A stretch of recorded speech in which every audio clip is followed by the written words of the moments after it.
The impeachment trial of Vice President Sara Duterte is now on its fifth week.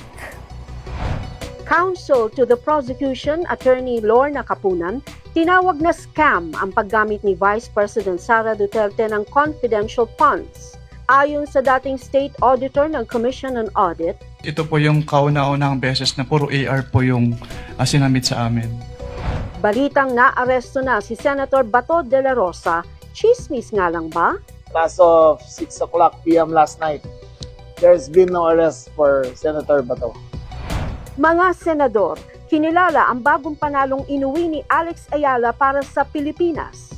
All that and more sa Ang Senado ng Pilipinas ngayong linggo, 9:30 a.m. sa IBC TV 13 at sa aming social media pages.